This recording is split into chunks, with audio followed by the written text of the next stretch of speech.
Hi, my name is Rachel Crandall, and I am a senior in the Coordinated Dietetics program here at Utah State. Something I am super passionate about is spreading awareness for eating disorders. For my capstone project, I decided to interview several professionals that specialize in treating eating disorders. Let's see what they have to say. So my name is Brooke Parker, and I have mostly worked at Utah State University, coming on 22 years now. I'm Rachel Rood. I'm a registered dietitian, have been for a really long time. I started working at Avalon Hills, the residential eating disorder treatment facility, in 2009. So that was kind of my first introduction to the eating disorder world. My name is Natalie.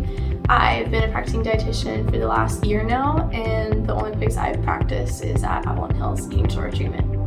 My name is Jamie Butler.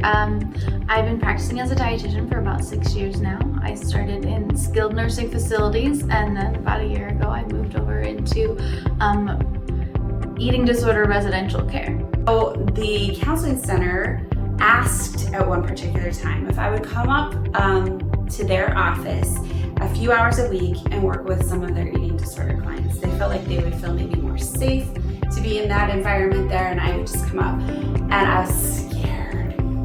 I don't feel like I had much training for this. I was intimidated, but I said yes. And it turned out to be like the defining point of my career, of course.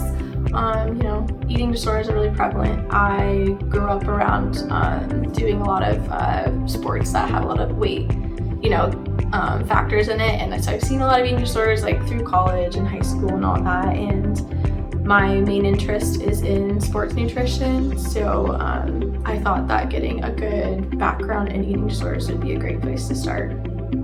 A job at Avalon Hills came up, and I was like, I don't know if that's for me. I think that might be too hard or too sad or not what I want to do. And a year later, I was still wanting more work than what I was doing, and another position came open. And so I thought, well, the only way I can know if I like it or not is to give it a try. And it turns out that I really love it. I knew somebody with an eating disorder, and that kind of put me into the path of what can I do to help people with eating disorders. I love the personality types that typically generate likely to have an eating disorder. Typically driven, kind of type A, love success and accomplishment, but they're kind and they're people pleasing. There's just so much good about them that is misguided within an eating disorder that I loved the population, and I love the challenge of unraveling their puzzle. We can kind of think of it as a square and a rectangle. All squares are rectangles, but not all rectangles are square. And so disordered eating can be like an eating disorder, but it's not going to be the same. All eating disorders are going to be disordered eating, if that makes sense. And so eating disorders are generally on a higher level of disorder. Generally more severe behaviors, often more prolonged and more intense. The technical differentiation would be if it qualifies for the DSM coding labels, okay? And so, of course, we're going to have qualifications for that as far as how often do you binge and purge, at what BMI is low enough to be an anorexic state, right? And so it's more of a medical criteria for a lot of these like eating disorder labels. I rarely get somebody who is just anorexic, just bulimic. Like, it's usually infused, and there's just, I don't know, there's more complexity to it than just putting people in a space. That there is a much larger population that is impacted by the thought processes and the angst and the shame and the pressure and the rules of an eating disorder, but may not act on the behaviors. So an eating disorder is when you meet those diagnostic criteria, whereas disordered eating is similar behaviors, similar thought processes, but maybe the individual doesn't meet those diagnostic criteria. And unfortunately, I think in our society, a lot of disordered eating behaviors and thought processes are normalized as just like this is how people interact with food. And so I think a lot of people don't even realize that they're engaging in disordered eating because it is so normalized in our society of like you should just worry about food and exercising your body all the time. I think they can come often for college students, or even maybe be exacerbated by being in college, because it's a big transitional period for people. There's often a lot of stress that comes with college. School is hard and classes are hard, and so it can be just a big transition with having to take care of yourself, but also finding how to do that while managing the stress. For a lot of people, an eating disorder is a way to cope. And so many people turn to that as a coping skill for the stress of college. So finding better and different ways to cope with those stressors rather than turning to eating disorders is what we hope for. I think one is independence. Okay, so this brand new space to be independent with my time, my food choices, my grocery shopping or dining hall experiences, and there's this new freedom to do it however I want. Comparisons and being forced to live with people who come from different backgrounds of what they value with their health and their appearance. Anxiety for the first time is really manifested, and when we're anxious, we try to find control or comfort. And so I'm gonna do that through my appearance, or I'm gonna do that with my health habits, because that's the one thing I can control. Assaults or traumatic events that might occur during that age. Unfortunately, substance use. Parental influence. Like if I have an orthorexic or a health-minded parent and I'm trying to take that with me into college, but then there's all these social opportunities and there's just so much chaos and I need the order that I was raised with. That is a kind of common one lately. College students often have like a weekday life and a weekend life, and bouncing between those two is so emotionally draining that sometimes that can spiral either into restriction or binging. I think there are a variety of reasons. I think it's a really exciting but stressful time, right? Like for a lot of college students, it's their first time away from home. I think there's a fear of weight gain.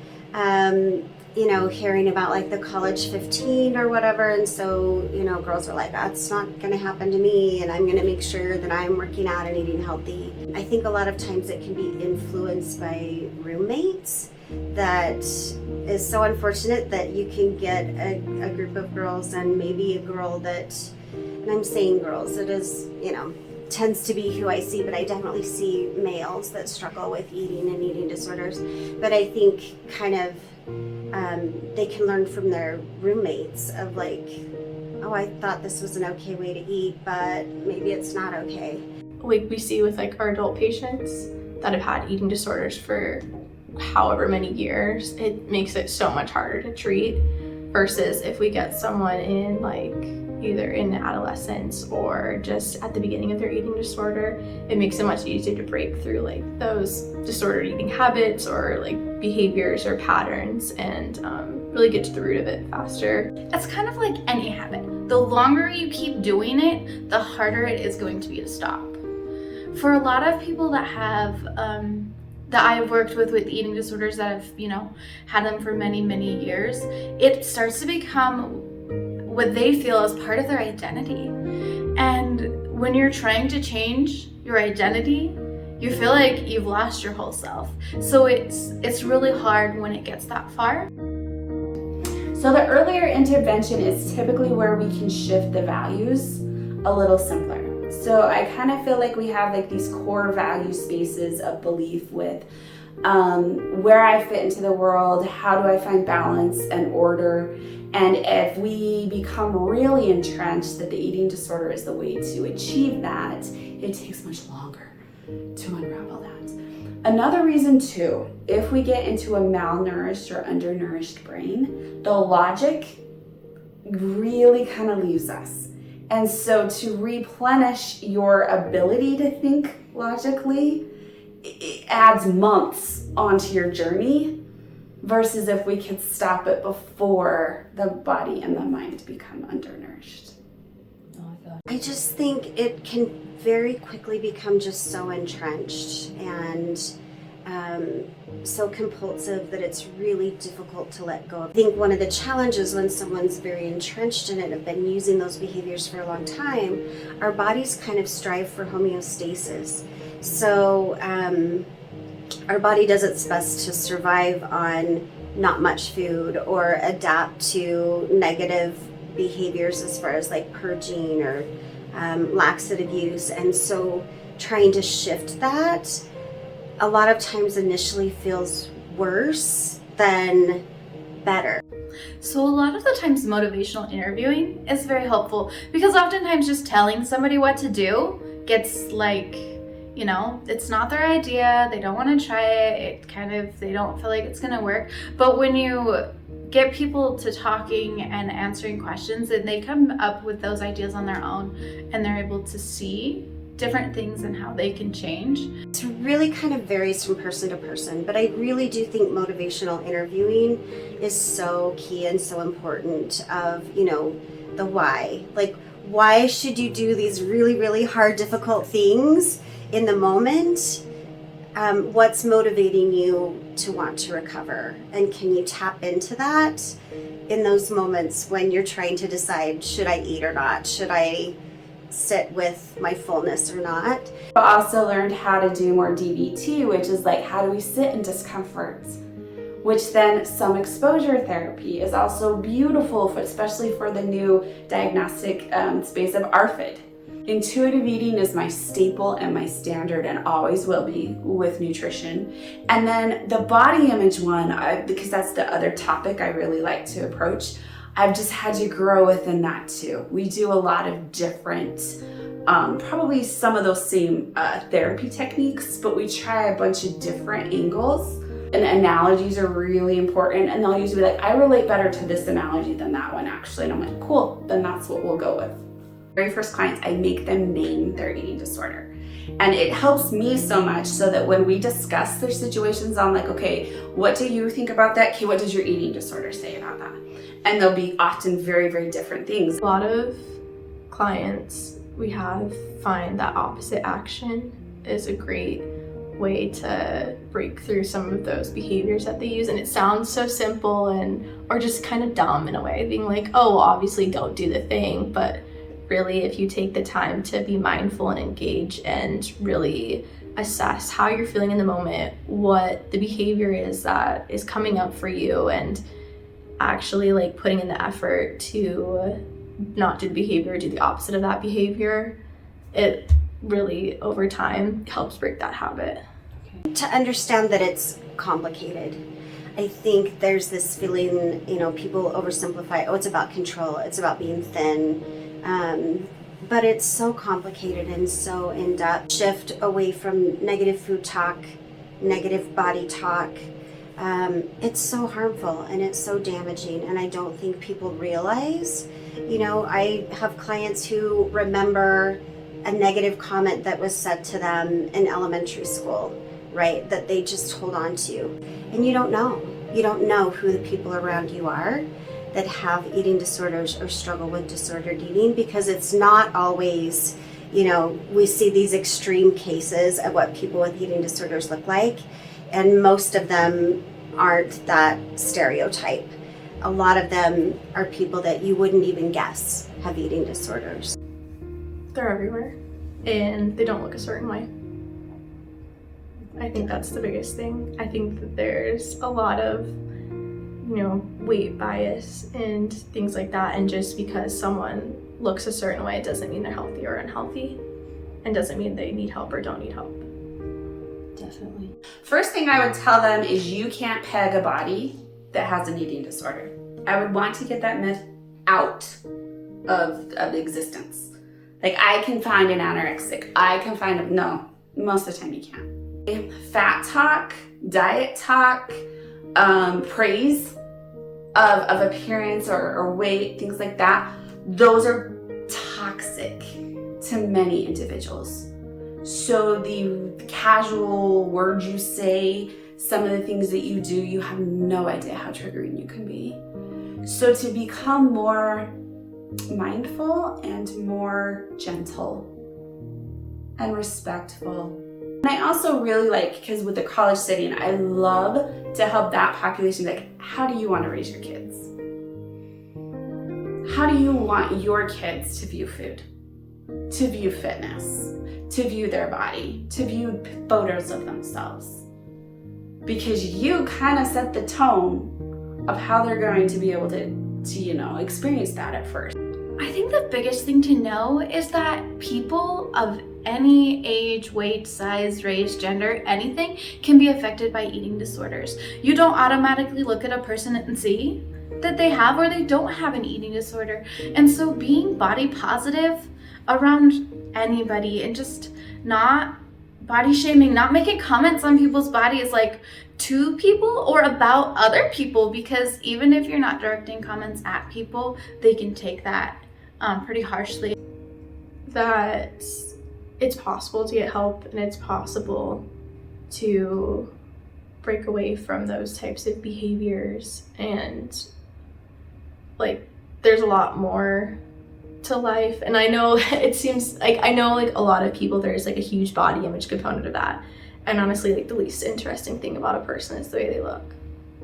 And I think being open to asking for help is really important. Recovery is so worth it. It is really so worth it. And I've seen a lot of individuals go through the process, and there's still aspects in recovery that's hard, right? Like life is still life and it can be challenging. And I think body image is one of the biggest challenges during recovery.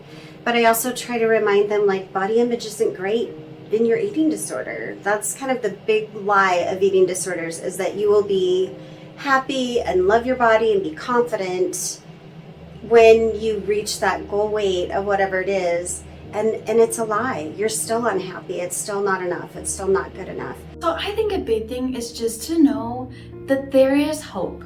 Like, there is a way to change. Things can get better.